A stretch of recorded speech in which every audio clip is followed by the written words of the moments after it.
auteur, ce titre. Bonjour Julien Leclerc. Bonjour Pascal. Aux éditions Fayard. Et je lisais d'entrée de ce livre une des phrases les plus importantes. Il y a officiellement 520 000 emplois à pourvoir en France selon la DARES. Un chiffre en forte progression depuis 2020. Et surtout largement sous-évalué. C'est-à-dire qu'il y a beaucoup de postes, il y a beaucoup d'emplois qui ne sont pas pourvus. Dans quel domaine ? Dans 80% des jobs, alors encore une fois, c'est plutôt 1 million en vrai, parce que la DARES ne compte que les emplois auxquels elle a accès. Or, il y a énormément de chefs d'entreprise qui ne se donnent même plus la peine de mettre des annonces, parce que de toute façon, ils savent qu'ils ne trouveront pas. Donc c'est à minima 1 million d'emplois à pourvoir en France. Dans 80% des jobs, on parle des jobs historiques qu'on connaît, la restauration, l'hôtellerie, l'industrie, l'agriculture, les services à la personne, etc. Mais il n'y a plus de comptables en France. Il n'y a plus de juristes en France. Mais pourquoi il n'y a plus de comptables ? Parce que c'est des métiers qui font plus rêver, parce que c'est des rythmes peut-être dont les gens ne veulent plus, parce comptable ? que... Ouais. Mais c'était un comptable dans une entreprise... Vous connaissez des gamins qui rêvent d'être comptables ? Il y en a, je ne dis pas qu'il n'y en a pas, il y en a certainement, mais il n'y en a pas beaucoup. Quand on est gamin, quand on a 8 ans, on ne rêve pas d'être comptable. On veut être ou pompier, ou joueur de foot, ou que sais-je. Il faut demander à Elisabeth Borne, d'ailleurs, qui a dit que les maternelles devaient se concentrer sur leur orientation. Mais en revanche, après, il y a le principe de réalité qui arrive. C'est-à-dire qu'il faut quand même trouver un emploi. Et puis, comptable, expert comptable, c'est quand même des beaux métiers. C'est un très beau métier. Je ne dis pas ça. Mais on ne les met pas ça en valeur à l'école, peut-être, pour orienter les enfants. C'est un des 5 métiers les plus en tension en France, qui a énormément de mal à recruter. Donc, quelqu'un qui voudrait être expert comptable, par exemple, ou comptable, il aurait une carrière... il y a du taf. Ça, oui, il a une carrière assurée. Je pense qu'on forme tout simplement pas du tout assez de comptables et peut-être beaucoup trop de journalistes, par exemple.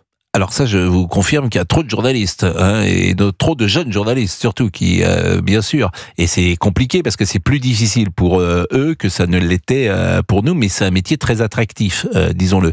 Mais quels sont les domaines, ça m'intéresse beaucoup, où on cherche précisément des gens ?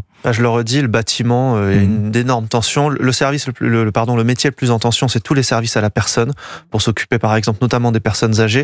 Mais parce que ça c'est dur. Hein. Il y a une question d'attractivité et après il y a une question, c'est vrai, de fidélisation. Il ne s'agit pas seulement d'attirer et de trouver des gens, il s'agit de les garder.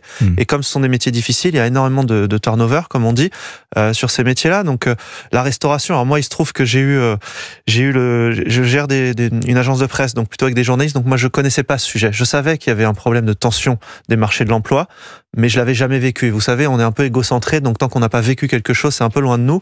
Et puis un jour, j'ai racheté un resto en 2020. J'avais le sens du timing. Et là, je prends de plein fouet qu'il y a personne qui veut bosser dans mon resto et donc on galère pendant des années pour essayer de trouver suffisamment de monde. Et il y a un moment donné où je dis, on va arrêter de galérer, on va se poser les questions et on va essayer d'imaginer des réponses. Avec nos équipes, en l'occurrence. Vous avez trouvé des réponses ? Oui, on était obligés. Quelles réponses ? Alors, les réponses, ça a été de travailler d'abord sur la rémunération. Sur les sujets, vous parliez du salaire, notamment sur ces métiers-là, les fameux métiers utiles.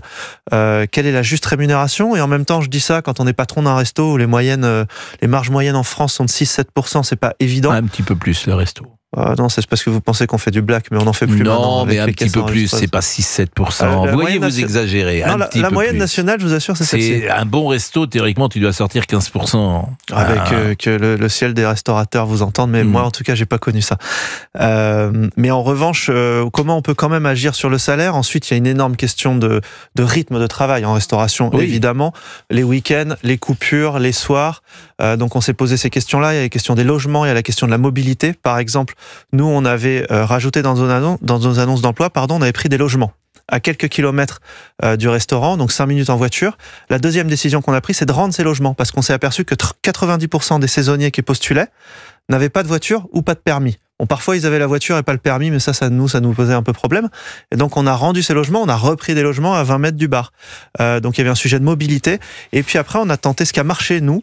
C'était notre réponse, c'est la semaine de 4 jours où on a posé dans nos annonces 3 jours de repos garantis par semaine, même en pleine saison. À partir du jour où on a fait ça, on s'est retrouvé avec beaucoup de candidatures. Vous êtes adapté et finalement c'est intéressant. Alors vous dites oui, il y a des gens qui ne veulent pas bosser, c'est vrai, des personnes qui comptent chaque heure travailler pour calculer les droits au chômage qu'elles ont engrangés, pour rester chez elles, pour avoir du temps pour elles, pour être partout sauf au boulot.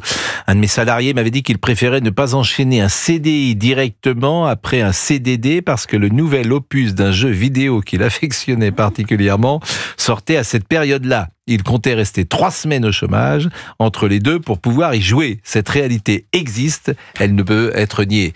Bon, alors souvent j'utilise l'expression, moi j'aime pas faire le raisonnement par l'exemple. Bien sûr, ce n'est qu'un exemple et je n'en tiens pas un raisonnement. Mais c'est vrai que ça fait sourire. Oui, puis vous en parlez régulièrement à l'antenne. Cette réalité, ça énerve quand on le dit, mais elle existe.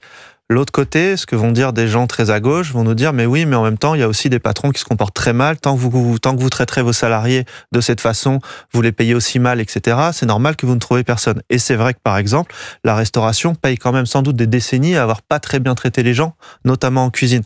Les caricatures, elles existent. Il y a plein d'exemples qui le montrent. Ce sujet, il est beaucoup plus passionnant que ça, et surtout, il ne laisse plus de place à la caricature. C'est-à-dire, quoi qu'on en pense, il y a un moment donné où moi, j'avais pas de salarié pour ouvrir mon resto. Et ça, quand vous êtes chef d'entreprise, c'est hyper douloureux, ça vous retourne le bide.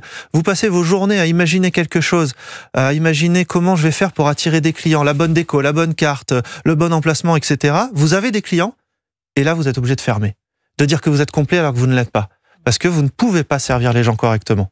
Et c'est ce que vous dites ce n'est pas politiquement correct de le dire, mais tant pis, j'ose. Ne recevoir aucun CV pousse aussi à prendre des gens qui ne sont pas bons pour le job pour lequel ils postulent. Oui, parce que quand vous n'avez pas assez de postulants, vous fermez, vous êtes obligé de prendre des décisions difficiles, mais l'autre sujet, c'est vrai que c'est pas politiquement correct, c'est qu'on choisit plus. Bon, c'était quoi votre restaurant ?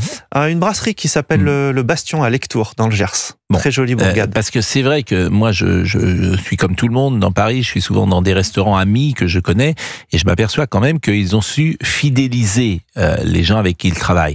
Mais pour les connaître parfois un peu, c'est vrai qu'ils payent particulièrement bien. Parce que si tu veux fidéliser, bien sûr que vous savez, une fois qu'on a tout dit, bien sûr que le nerf de la guerre, c'est souvent l'argent, souvent. C'est vrai, c'est tout à fait vrai ce que vous dites. Voilà, souvent. C'est-à-dire que si vous dites, par exemple, les week-ends, tout ça, vous dites les jeunes gens veulent pas travailler le week-end. Si tout d'un coup vous dites je vais payer 3 fois le week-end, vous allez voir s'ils veulent pas venir, si vous payez 300%. Après c'est la loi qui vous embête. Vous avez vu l'histoire sur le 1er mai là. Après bien c'est la loi qui vient vous emmerder. Incroyable. D'ailleurs écoutons, parce qu'on l'a pas écouté François Bayrou. C'est-à-dire qu'au moment où François Bayrou disait on ne travaille pas assez, on recevait ici quasiment le même jour Dominique Enracte, le président des boulangers, qui expliquait qu'il ne peut même pas ouvrir le 1er mai, et on entendait également Olivier Andriès, le directeur général de Safran, qui expliquait que lui, lorsqu'il a voulu implanter son usine à Rennes, il s'est fait accueillir par des tomates. Donc c'est ça le paradoxe français. Écoutez ce que dit M. Bayrou. Le taux d'emploi des jeunes Français est beaucoup plus faible que chez nos voisins européens, et le taux d'emploi des seniors est aussi plus faible que chez nos voisins européens. C'est l'explication brute du taux d'emploi qui est faible chez les travailleurs français. Voilà la première série d'explications. Nous ne produisons pas assez et nous ne travaillons pas assez.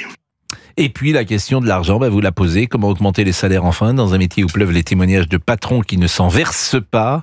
47% des patrons de TPE gagnent moins de 1 500 € par mois. Plus d'un quart émarge à moins de 1 000 € en dessous du seuil de pauvreté. Donc, mais c'est vrai que les salaires sont trop bas, Julien Leclerc. Oui, et un truc tout à fait vrai dans ce que vous venez de dire, c'est qu'on a passé des décennies à dire que le salaire n'était plus un critère essentiel de bonheur au travail. Ça fait 30 ans qu'on le raconte. Là, depuis 2022, il est vraiment complètement revenu sur le dessus de la pile, et ne pas démarrer mon bouquin par ce sujet de l'argent aurait été de très mauvaise foi. Donc il y a un sujet de salaire et de juste rémunération des métiers, et notamment d'un certain nombre de métiers essentiels, pour reprendre cette terminologie affreuse dont on vient de parler tout à l'heure. Sur l'intervention de François Bayrou, sur le fond, évidemment qu'il a raison. Il y a trop de gens qui ne travaillent pas en France, alors que le budget de l'État, il repose énormément sur le travail, et essentiellement sur le travail. Donc on ne peut qu'être d'accord.